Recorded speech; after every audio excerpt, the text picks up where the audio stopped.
नमस्कार साथियों, स्वागत है आप सभी का अंकित इंस्पायर्स इंडिया पर। मैं हूं अंकित अवस्थी। खबर आज धोखे की। धोखा हुआ है ट्रंप के साथ। जी हां साथियों, ट्रंप के साथ धोखा किया है उन्हीं के कुछ मिलने वालों ने, या कहिए कि उन्हीं के पार्टी से वास्ता रखने वाले, कहिए तो वेस्ट के देशों ने। वेस्ट के देशों में एक तरफ है यूके के प्रधानमंत्री, कनाडा के प्रधानमंत्री और ऑस्ट्रेलिया के प्रधानमंत्री, और साथ में खड़ा है इनके पुर्तगाल। आज चार देशों ने मिलकर ट्रंप को उनकी नीतियों के खिलाफ रास्ता दिखा दिया। क्या किया? चार देशों ने मिलकर कह दिया है कि वो फिलिस्तीन को एक नए देश के रूप में मान्यता देने जा रहे हैं। हालांकि इस बात से इजराइल आग बबूला हो गया और कहा कि अब फिलिस्तीन का नामो निशान मिटा देंगे। इस तरह से यूएन में 150 देश आज ऐसे हो चुके हैं जिन्होंने फिलिस्तीन को एक स्वतंत्र देश के रूप में मान्यता दे दी है, और फ्रांस भी आने वाले 2 दिन के अंदर यूएनजीए की बैठक में इस अनाउंसमेंट को कर देगा। नेतन्याहू का भड़कना बहुत लाजमी है। इसके साथ साथ ट्रंप अब दुनिया में अकेले पड़ते दिखाई दे रहे हैं, जो इजराइल के साथ खड़े होकर के फिलिस्तीन के अस्तित्व को स्वीकारते ही नहीं है। आज के सेशन में इस पूरे विषय वस्तु की जानकारी होगी कि ये असल मायने में ब्रिटेन पलटा क्यों। क्यों ब्रिटेन, जिसने कभी इजराइल को फिलिस्तीन में बसाया था बेल्फोर डिक्लेरेशन से, आज वो खुद फिलिस्तीन की मान्यता को दोहरा क्यों रहा है। आज के सेशन में इस बात को भी समझेंगे कि किस तरह से कीर स्टारमर ने ट्रंप के खिलाफ जाते हुए उन्हीं की प्रेजेंस में यह अनाउंसमेंट किया कि हम फिलिस्तीन को मान्यता देंगे। ये पूरी कहानी आज के सेशन में हम समझेंगे, क्योंकि कहीं ना कहीं इस दोस्ती के पीछे एक दुश्मनी छिपी है, और वो दुश्मनी हाल ही में ब्रिटेन के प्रधानमंत्री को हटाने के लिए हुई उस रैली से जुड़ी है, जिस रैली को इलॉन मस्क, ट्रंप और जेडी वेंस ने समर्थन दिया था। यानी ब्रिटेन की राजनीति प्रभावित हो रही थी अमेरिका से, और इन्होंने बैठकर ग्लोबली पूरी तरह से इनकी नीति को चैलेंज कर दिया है। आज के सेशन में जिक्र होगा, लेकिन उससे पहले यदि आप स्टॉक मार्केट में रुचि रखते हैं, इन्वेस्टमेंट का ज्ञान लेना चाहते हैं, आप चाहते हैं कि निवेश से आपको लाभ हो, आपको फाउंडेशन के रूप में, फाउंडेशन लेवल पर, फंडामेंटल स्तर पर हमने स्टॉक मार्केट का एक बेहतरीन कोर्स उपलब्ध कराया है बातें बाजार की एप्लीकेशन पर, जिसे आप एक्सेस कर सकते हैं। साथ ही साथ म्यूचुअल फंड्स की लर्निंग के लिए भी एक बेहतरीन फंडामेंटल कोर्स उपलब्ध है, फाउंडेशन कोर्स उपलब्ध है बातें बाजार की एप्लीकेशन पर, आप उसे जाकर एक्सेस कर सकते हैं।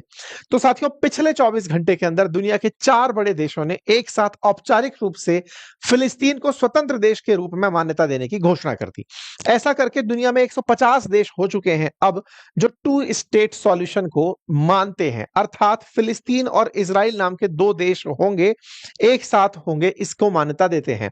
भारत किस तरफ खड़ा है मैं पहले ही बता दूं। भारत वो शुरुआती देशों में है जो 2 स्टेट सॉल्यूशन को मानता आया है, और हमेशा यही मानता है कि यही एक स्थायी समाधान है। चलिए एक एक करके इन चीजों के बारे में चर्चा करते हैं। ये कीर स्टारमर है, यूनाइटेड किंगडम के इस समय के प्राइम मिनिस्टर हैं, और ये अपने अनाउंसमेंट में कहते हैं कि United kingdom formally recognises the state of Palestine. इसके साथ साथ ही मार्क कार्नी, जो कि कनाडा के पीएम हैं, उनका अनाउंसमेंट आप देखते हैं। इन्हीं के साथ साथ ही आप एंथनी अल्बनीज, जो कि ऑस्ट्रेलिया के पीएम हैं, उनका अनाउंसमेंट देखते हैं। ये खबर खास क्यों है, पहले इसको समझ लीजिए। ब्रिटेन खुद अमेरिका के साथ साथ G7 का मेंबर है, और बहुत से उन युद्ध में शामिल रहा है जिन्हें अमेरिका ने शुरू किया है। जैसे अफगानिस्तान पर अलकायदा के खात्मे के लिए किया गया हमला साथ में थे। अक्सर ये उन हर नीति में, क्योंकि नाटो मेंबर है तो अमेरिका के साथ साथ खड़े होते हैं। यही हाल कनाडा का है। G7 होने के साथ साथ ये बिल्कुल वही बोलता है जो अमेरिका चाहता है। ऑस्ट्रेलिया बिल्कुल वो देश जो यूके के लिए, जो अमेरिका के लिए यूके को छोड़ सकता है। मतलब ये उस तरह से अमेरिकी भक्त देश है, लेकिन इन्होंने इजराइल का साथ छोड़ दिया है।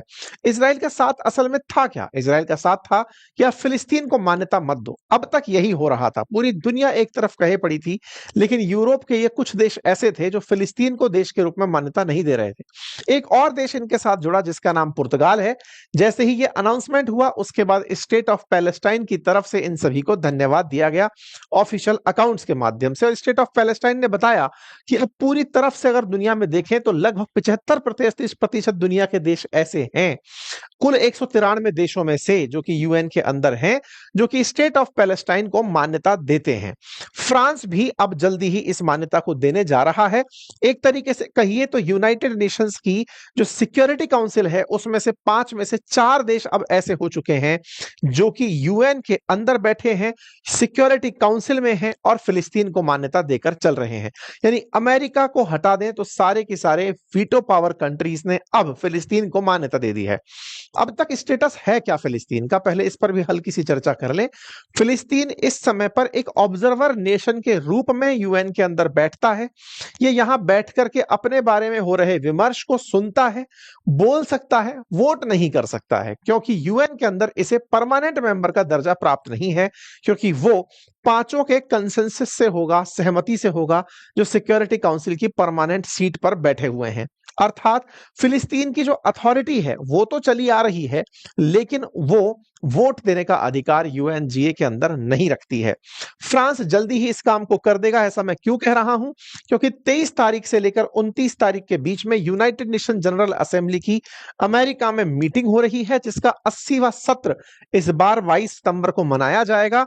इसके बाद 22 तारीख को ही high level conference on two state solution रखी गई है। यानी कि आज रात तक ही, यानी कि कल शाम को अगर कहें, आपको पब्लिक अनाउंसमेंट में पता चल जाएगा कि फ्रांस ने इसे एक्सेप्ट कर लिया है। एंटोनियो गुटेरेस ने अपने स्तर पर यह जानकारी दी। मैं आपको फिर से याद दिला दूं कि यूनाइटेड नेशंस का जो मुख्यालय है वो अमेरिका में है और उसके इस 80वें सत्र के लिए दुनिया भर के राष्ट्राध्यक्ष जा रहे हैं। भारत के प्रधानमंत्री का भी जाना अपेक्षित था, लेकिन प्रधानमंत्री ने अपने स्थान पर विदेश मंत्री को भेज दिया है। आज हमने ट्वीट करके भी जानकारी दी थी कि सीरिया के जो अल सुजा नाम के प्रेसिडेंट हैं, जो कि कभी अमेरिका के द्वारा मोस्ट वांटेड आतंकी कहे गए थे, वो आज अमेरिका पहुंचे हैं। ऐसे तमाम दुनिया के नेता, पाकिस्तान के प्रधानमंत्री भी पहुंच रहे हैं। यानी यूएनजीए की इस बैठक के अंदर दुनिया भर के नेताओं को हर साल अमेरिका जाना होता है, लेकिन जिन्हें ट्रंप के साथ या अमेरिकी प्रेसिडेंट के साथ बातचीत करनी होती है वो प्राथमिकता से जाते हैं, बाकी अपने प्रतिनिधि के रूप में विदेश मंत्री को भेज देते हैं। भारत ने कुछ वैसा ही किया है। यानी कि भारत ने मैसेज में यह कह दिया है कि हम ट्रंप से बातचीत करने के लिए अभी नहीं आ रहे हैं। ठीक है साहब। तो ब्रिटेन ने फ्रांस से आगे निकलते हुए पहले ही फिलिस्तीन को मान्यता दे दी है। मैं आपको थोड़ा सा इसका ब्रीफ इतिहास बता देता हूं, हालांकि मल्टीपल टाइम बता चुका हूं, फिर से बता देता हूं। वंस अपॉन ए टाइम फिलिस्तीन नाम की जो जगह थी ये कभी ऑटोमन एम्पायर के अधीन हुआ करती थी। 1914 से 18 के बीच चले प्रथम विश्व युद्ध के अंदर ऑटोमन्स को यूके और फ्रांस के गठबंधन ने हरा दिया था और इस क्षेत्र पर कब्जा कर लिया था।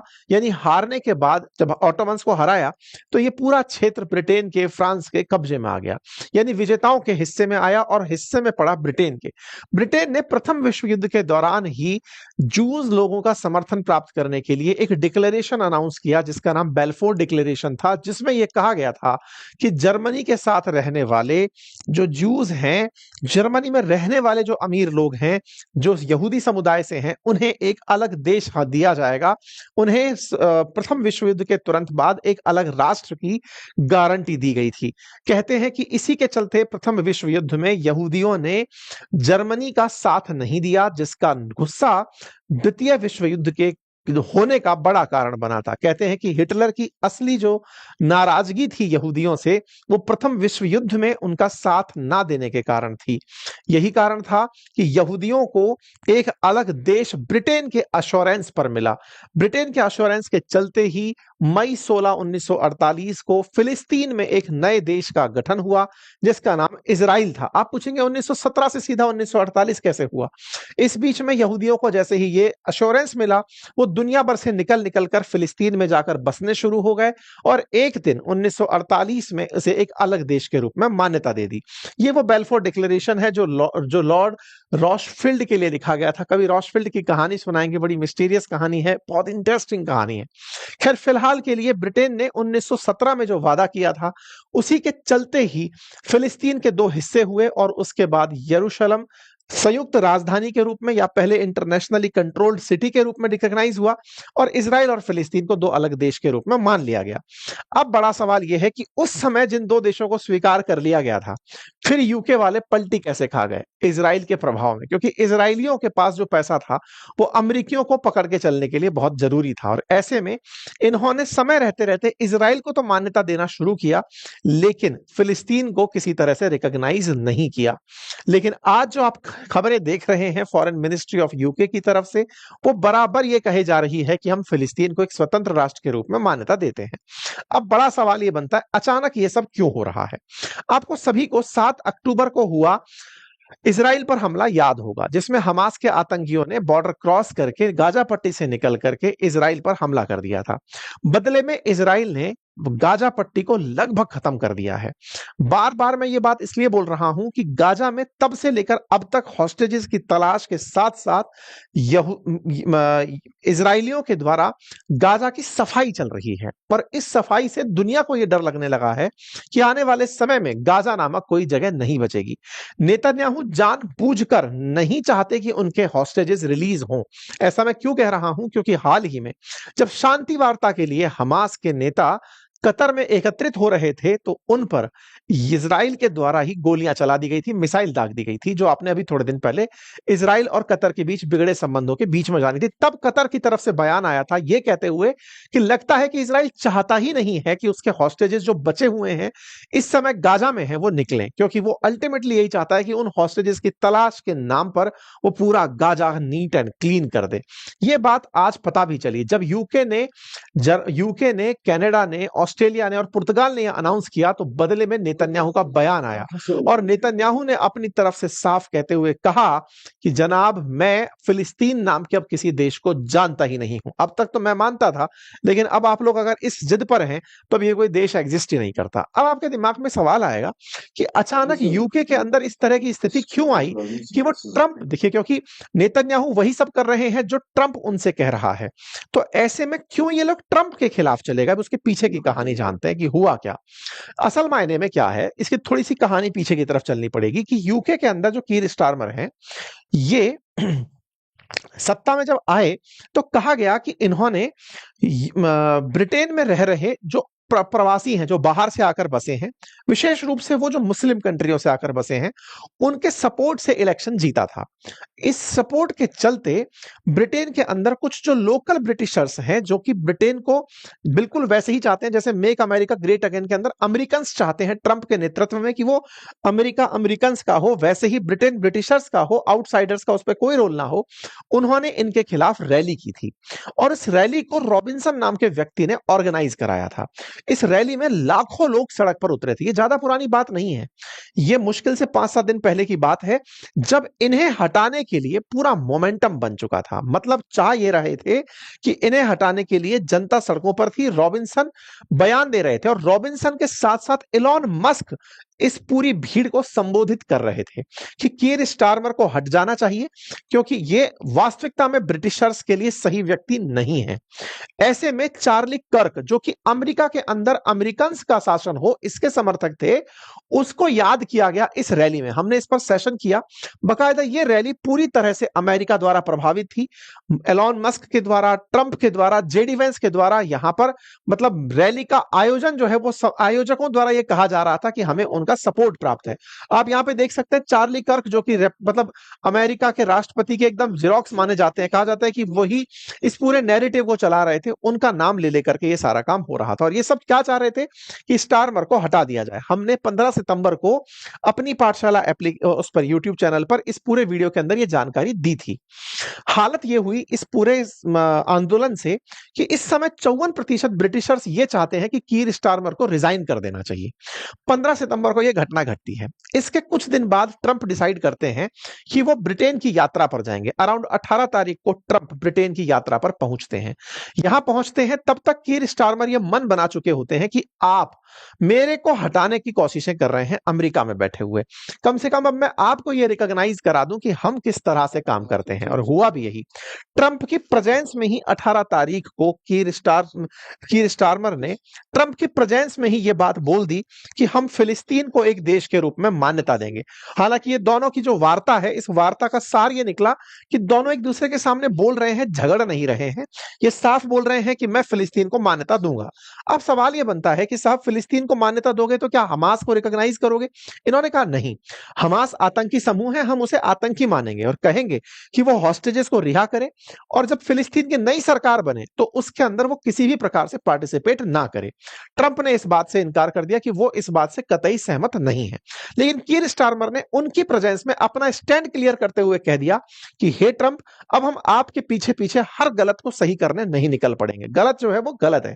ये अपनी तरफ से ये बताने का प्रयास किए कि जो इस समय गाजा में ह्यूमैनिटेरियन क्राइसिस उत्पन्न हो रखा है, भूख के लिए लोग मर जा रहे हैं, जिस तरह के हालात वहां पर हैं, जिस तरह से इजराइल मासूमों की जान लिए जा रहा है, उसे रोकना होगा।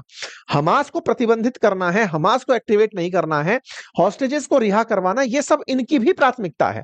लेकिन इसके नाम पर जो आए दिन कत्लेआम हो रहा है उसे रोकना होगा। ऐसा कहते हुए इन्होंने अपनी तरफ से बात रख दी।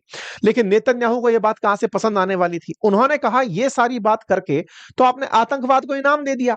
अब मैं आपको अनाउंसमेंट देता हूं और वो ये है कि जॉर्डन नदी के पश्चिम में, क्योंकि वेस्ट बैंक जॉर्डन नदी के वेस्ट में स्थित है ना, तो ऐसे में जॉर्डन नदी के पश्चिम में अब कोई फिलिस्तीन नामक देश बचेगा ही नहीं। यह अनाउंसमेंट इन भाई साहब ने कर दिया तंग होकर के कि अगर तुम लोगों को लगता है कि तुम फिलिस्तीन नामक देश चाहते हो तो ये मेरा भी अनाउंसमेंट सुन लो, अब मैं बचाऊंगा ही नहीं।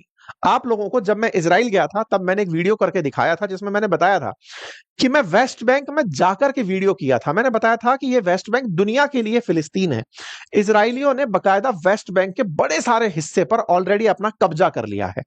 यानी ये बहुत मुश्किल होगा भविष्य में भी कि वेस्ट बैंक में फिलिस्तीन और इजराइल को सेपरेट कर पाओ। इस बात को ही नेतन्याहू ने कहा कि अब वेस्ट बैंक में हम अपने सेटलमेंट और फास्ट करेंगे, हम फिलिस्तीन को वहां से साफ कर देंगे। और गाजा के अंदर तो पूरी तरह सफाई अभियान चल ही रहा है, बस ट्रंप से मिलकर चले आने दो। ट्रंप से मिलने के लिए नेतन्याहू जा रहे हैं क्योंकि यूएनजीए की बैठक में ये भी जाएंगे। तो ऐसे में ये वहां से पूरा आदेश लेकर आएंगे कि कर दो सफाई इस पूरे की। तो ऐसे में इन्होंने अपनी तरफ से जानकारी देते हुए पहले ही कह दिया था कि मुझे ट्रंप का इन्विटेशन मिला है, यूएनजीए की बैठक में जा रहा हूं। अब कुल 10 देश ऐसे हैं जो इजराइल को मान्यता देते हैं, फिलिस्तीन को नहीं। मतलब फिलिस्तीन को मान्यता जो नहीं देते एक तरह से ये कहा जाए तो उनमें से इजराइल और यूएस, अर्जेंटीना, हंगरी, ये 4 बड़े देश हैं। बाकी सब चिन्नू मिन्नू टाइप के देश हैं। एक तरीके से ये सारी घटनाएं तब घटित हो रही हैं जब अमेरिका पूरी दुनिया में अपने वर्चस्व को स्थापित करने के लिए हर तरह के टेंट्रम अपना रहा है और चीन अपने विचारों से लोगों को अपने साथ ला रहा है। इसी पर चाइना ने अपना समर्थन फिलिस्तीन को देते हुए कहा कि हम उसके साथ हैं। कुल मिलाकर के अब इस बात को ऐसे कहा जा सकता है कि इजराइल के स्वतंत्र अस्तित्व के पक्ष में केवल अमेरिका है, बाकी सभी देश इंक्लूडिंग इंडिया सब 2 स्टेट सॉल्यूशन यानी कि इजराइल और फिलिस्तीन को एग्जिस्ट करें इस बात पर यकीन करते हैं। इस घटना के बाद में कतर ने पूरी तरह से उन सभी देशों को धन्यवाद दिया जो कि फिलिस्तीन को मान्यता दे रहे हैं। इससे आप अंदाजा लगा सकते हैं कि कतर खुद ये चाह रहा है कि अब फिलिस्तीन के समर्थन में दुनिया आए तो वो फिलिस्तीन का रिप्रेजेंटेटिव बनकर के बातचीत करे। और तो और अरब और इस्लामिक वर्ल्ड के जो लीडर्स हैं उन्होंने ट्रंप से मिलने का टाइम मांगा है। वो अपनी स्थिति उन्हें बताएंगे और कहेंगे कि साहब गाजा के अंदर जो हो रहा है वो ठीक नहीं है, आपको इसे रोकना होगा। लेकिन ये देखने वाली बात है कि क्या इजराइल वाकई में रुकेगा या फिर पूरी तरह से गाजा को साफ करके एक नए शहर के रूप में बसाएगा, जो कि ट्रंप का असल विजन है। आप लोगों को क्या लगता है अपनी राय कमेंट बॉक्स में जरूर दीजिएगा। चैनल पर नए हैं तो सब्सक्राइब कर लीजिए। यूएनजीए की बैठक में अगर कोई बहुत बड़ी घटना घटित होती है तो मैं आप लोगों को अवश्य अपडेट कराऊंगा। अगर आप राजस्थान से हैं तो आप लोगों के लिए अंकित इंस्पायर राजस्थान पर आज मैंने एक सेशन किया है जिसमें आप ये जानकर आश्चर्य करेंगे कि एक 4th क्लास की वैकेंसी के लिए, चपड़ासी की वैकेंसी के लिए कैसे पढ़े लिखे लोगों ने लाइनें लगा ली। ये समाज के लिए एक दर्पण जैसा है कि हमारी स्थिति किस तरह से बद से बदतर होती जा रही है, नौकरी की लालसा में हमारी पढ़ाई किस तरह से हाशिए पर जा रही है। इस सेशन के अंदर आप जाकर के उसे सुन सकते हैं। फिलहाल के लिए इतना ही। बहुत बहुत धन्यवाद।